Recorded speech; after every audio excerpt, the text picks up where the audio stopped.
The Barn of Belonging.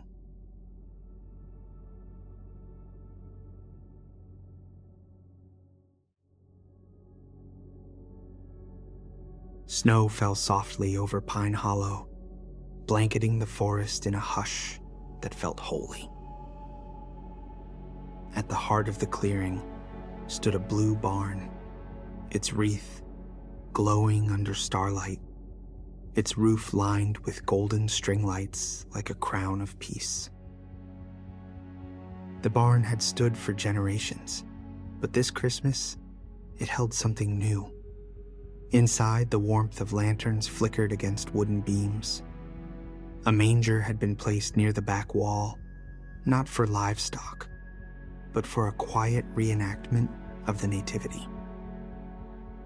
The townsfolk had gathered earlier to sing carols and share bread, but now the barn was still, except for one visitor. Her name was Grace.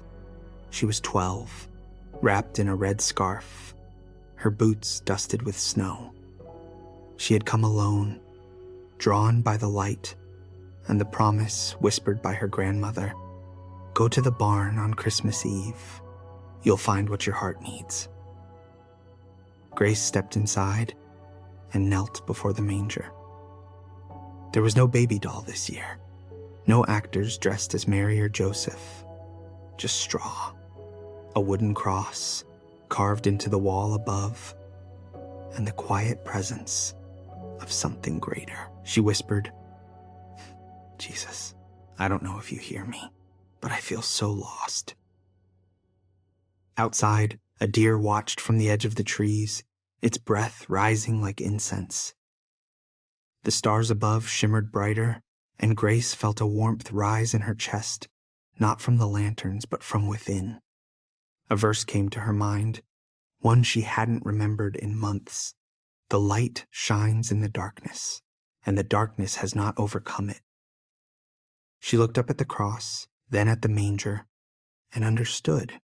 Jesus had come not to grand halls, but to barns, to quiet places, to hearts like hers. Grace smiled through tears. She wasn't alone. Not tonight. Not ever. She stepped outside, where the snow sparkled like grace itself. The deer bowed its head, and the barn behind her glowed like a beacon of belonging.